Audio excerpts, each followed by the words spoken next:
Hello, viewers. Welcome to another segment of the State of the Nation on Aspheric TV. I am super excited today because it is such an honor to have with me on the show a very special personality. It might interest you to know that my guest today is a senior advocate of Nigeria, a tax expert, and also an international arbitrator. He has served the government of Nigeria in four different capacities as the Minister of Culture and Tourism, Minister of Labor, Minister of Justice, and the Minister of Defense. His interest in business law, agriculture, power, and mining has earned him to be on so many boards, just like the National Association of the Chamber of Commerce, Industry, Agriculture, and Mining of Nigeria, and so many others like that. Our guest is also the past immediate president of the Abuja Chamber of Commerce and Industry, Nigeria. He is no other person than Prince Adetokunbo Kayode, SAN-CON.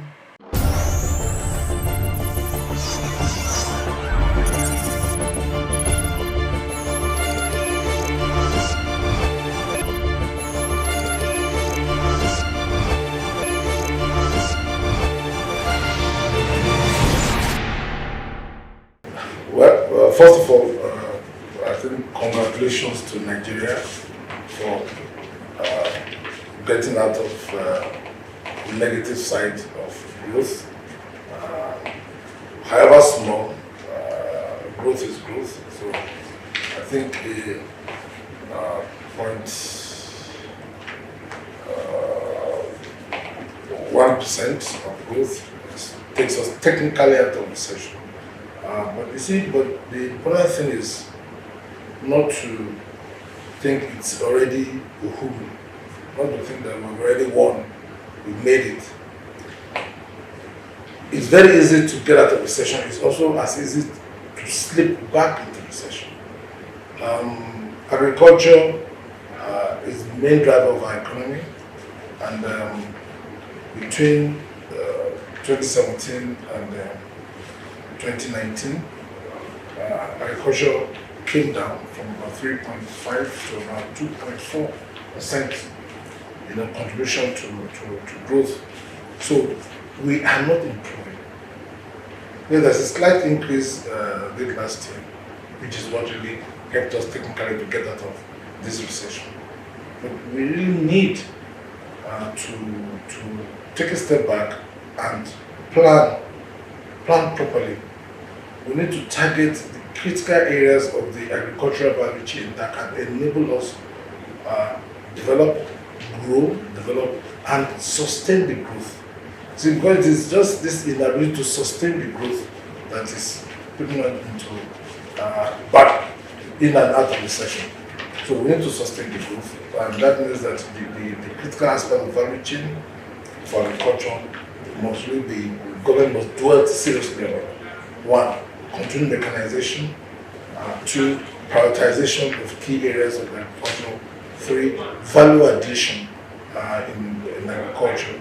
And then focus on certain critical areas, especially food products and commercial agricultural products. For instance, we are net importer of maize, of corn. We don't need to be importing corn. Even if we cannot export corn, we don't really need to be importing corn. We're net exporters. That's why the price of food is going on in the market. Corn is a staple food in most part of the country, and the government, the central bank, placed some ban on the importation of corn. Corn is a key ingredient in a lot of cereals and food products. So it's also a raw material for manufacturing. So we really need, in a very, very serious way, to concentrate on planting. Today, we are still planting on a seasonal basis. That is, we plant corn early in January, not early in January, but early in the year, like soon now, by the end of this month to March, we will start planting corn to catch the early rain. So it is the quantum of rain that determines the amount of corn we plant and how we plant it.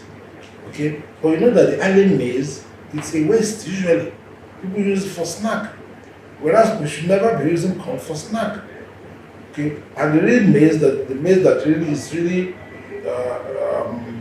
utilized to add value to the economy critically is the maize, the late maize, which dries with the dry season. So our production for maize, for instance, is still season based. So if there's a late rain, we have a problem. If there's no rain, we have a problem. If there's early harmattan, we have a problem. Okay, so we need to concentrate, really concentrate on maize production in a way that it is not driven by the season. As far as I'm concerned, we should be able to do 3 rounds of maize production. And in fact, it is not, in fact, we should start our maize production and towards the end of the rainy season, not at the beginning, so that we can utilize the dry season for, if you capture enough water, you have enough water for irrigation, you can actually have good weather to plant maize 3 times and to be able to dry naturally, because of drying maize mechanically is very expensive. So, and meanwhile, you need dried maize. It is dried maize, dried corn that is useful. Wet corn is just breathing a snack. So that is part of the challenge of the approach to agriculture, which is the main driver of our economy. The second is that we really need to work hard at redeveloping our cotton industry. The cotton industry is so critical. You know, it's so critical because cotton gives you 3 products of very high commercial value. One, there is the cotton itself, which you use to develop the textile value chain up to garmenting. But we are net importer of textile, we are net importer of garments. Okay? And this is a big challenge for us. The second thing with this product is that it gives you the cotton oil, cotton seed oil, which is edible. Okay? Or at most, we can even also export it, you can earn money from it. Third thing is the cotton seed cake, which is used for livestock. Now, I bring in the issue of livestock because, which is also a critical part of the agricultural value chain. I bring it in because today, Nigeria is pandemonium about, well, let's put it this way, we have 2 pandemics in Nigeria. We have the pandemic of COVID, we have the pandemic of cattle. It's a big challenge. And the main issue, I'm not talking about the criminals, the bandits, who are hiding and pretending to be herdsmen, or the one they call killer herdsmen, which is a misnomer. An armed robber is an armed robber, a bandit is a bandit. So we don't really need to say killer herdsmen. So herdsmen have conflict with farmers. Why? Because of lack of enough feed for them. Because they still take their feed the way they've been doing it 200 years ago. They still do wild feeding. Now we need extra feed for them to reduce their dependence on wild grazing, or what we call open grazing. And this enables us ultimately long term to reduce the conflict. That's the final solution, the permanent solution, rather than all this talking and fighting every day. So cotton seed cake is one of the critical input into the feed for cattle. But the other cakes that can also be input into it, but I just make that point. So the cotton, then wheat.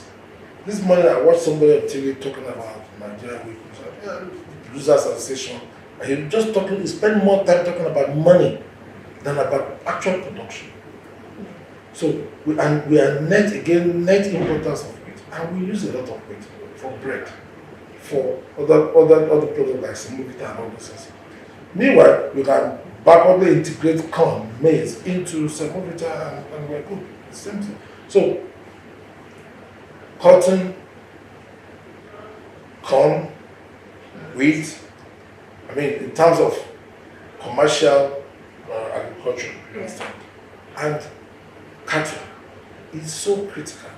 And this we can look for modern ways of handling this and do it in a serious way, and it should be driven by farmers, by serious people, by entrepreneurs.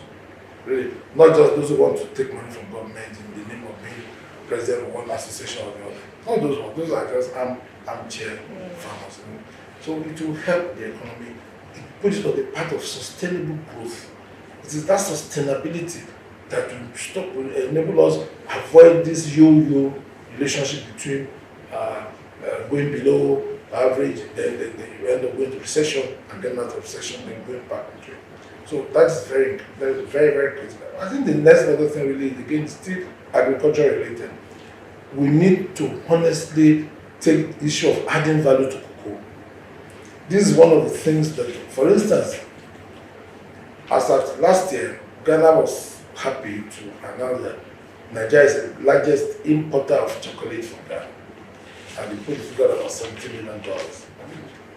Well, congratulations to Ghana, but I don't think that this is something we should. This is something we should look at again. You see, the right policy is to add value to your cocoa or any other product. I've talked about maize and others. Yeah. Add value to it. So nothing stops us from processing our cocoa and enable us to reduce our import of chocolate. Secondly, we gain a lot by exporting cocoa butter rather than exporting raw cocoa. Okay, and of course, we can also export base chocolate, which is no big deal. We can do it. Okay, yeah. So and other agro products, because if you do that, you will be able to keep more people at work, increase the production, have enough money to reintegrate, to invest in the farming and production itself, bring in new improved seedlings, acquire more land for new cocoa trees and plants. And this is how you can really make agriculture sustainable. But we continue to say, oh, our poor farmers, we still call farming relate as something for the poor. We will continue to have this challenge. But having said that, congratulations to Nigeria, but beware of the eyes of March. Beware of sliding back into that thing unless you do the right thing. Thank you very much, sir. You spoke about the headers. Some are actually bandits hiding under the disguise of headers. Now, the security challenge in Nigeria is quite alarming. So, how do you think the African Continental Free Trade Agreements can impact on Nigeria's economy and her relationship with other countries, considering the current security challenges we have faced in Nigeria?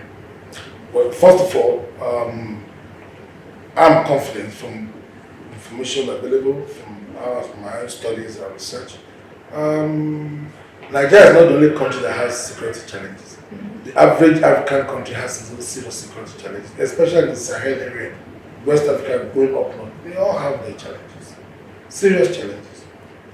Central Africa, virtually every country has its own problems.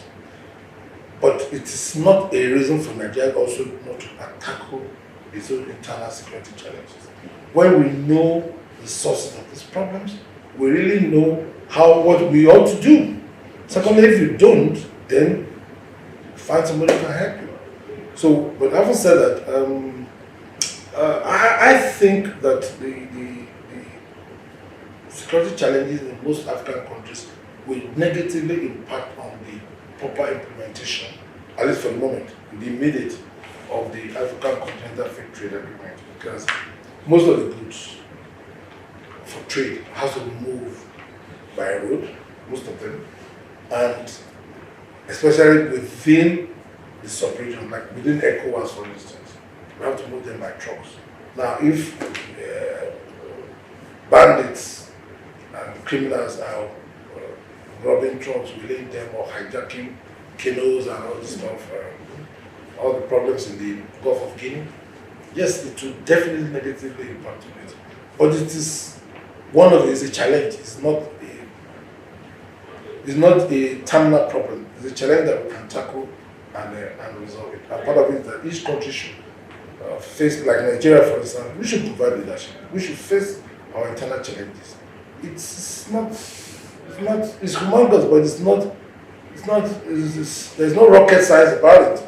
You can handle it. You can. If you are really serious, if the government is very serious about doing it, they can handle it, and that is that. But the Continental Free Trade Agreement is a good opportunity for Africa. It's even a better opportunity for Nigeria, because Nigeria, aside from being the largest economy in Africa, we have the most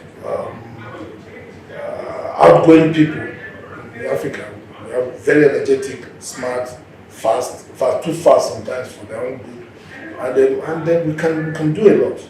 We're not afraid of work. We're not afraid of going anywhere to do business. We're not afraid of investing in any country. We love Nigeria. Actually, loves Africa. I know a few African countries really have issues about Nigeria, but I'm not aware of any country which any Nigeria hates. Nigeria love everybody because they're not afraid of them and they can compete. All right, thank you very much, sir. Dr. Ngozi Okonjo-Iweala has just been celebrated for being the first woman and the first African who would emerge as the general of the World Trade Organization. What do you think would be her impact on Nigeria's economy as a Nigerian that she is? Well, congratulations to NOI. Many of us were in the forefront of the campaign for her through the Pan-African Chamber of Commerce, through the Nigerian Chamber of Commerce, through the Abuja Chamber, through all various platforms.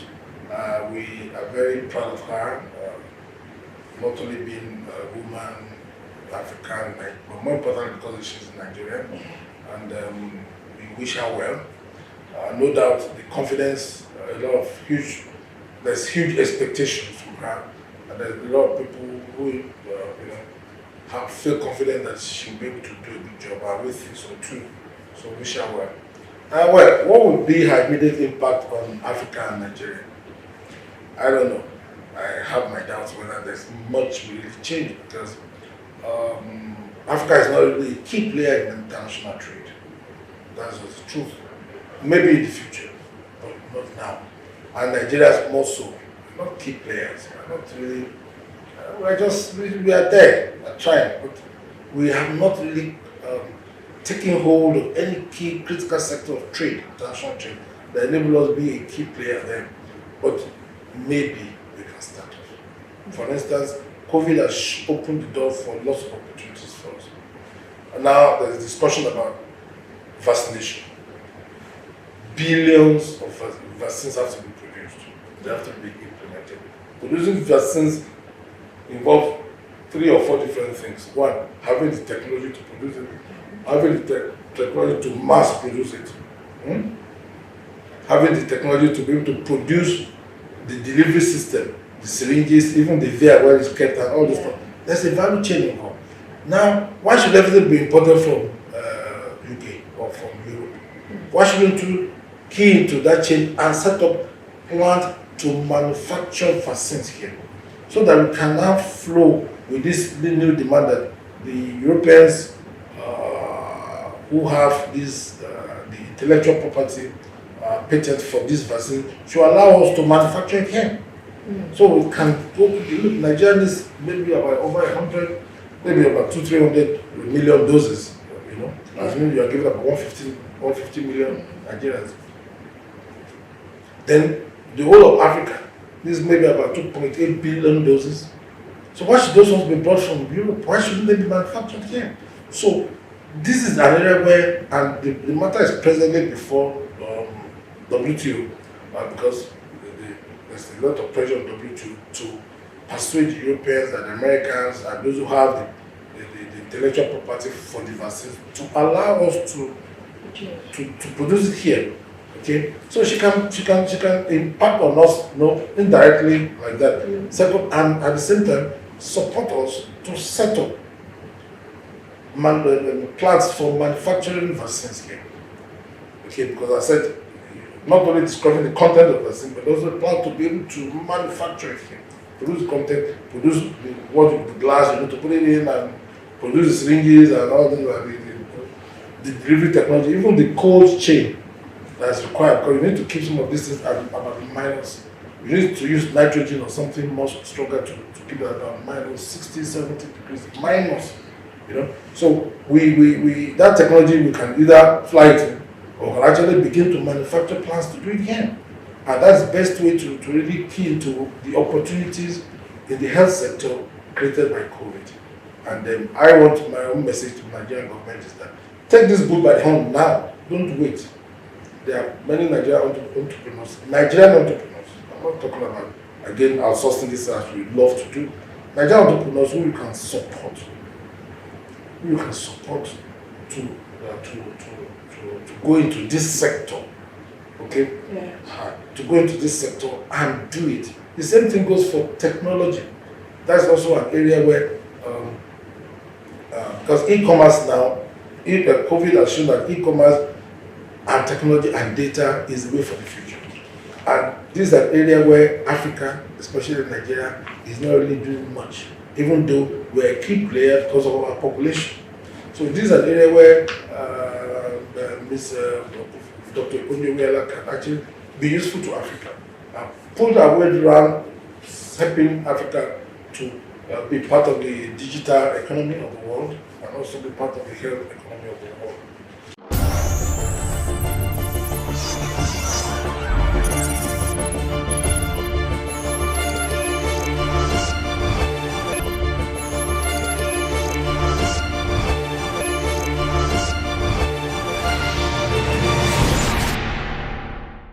All right. We have all heard from Prince Adetokunbo Kayode himself. He has made us to understand today that agriculture is the main driver of our economy, not just the oil sector. We could do much more and sustain being out of recession if we take the bull by the horn and invest in agriculture. You as a person too should take the bull by the horn. We should not just wait for the federal government. All right, now we have known all of this. Thank you for staying with us on the State of the Nation on Aspheric TV. I am Victoria Ogunridi.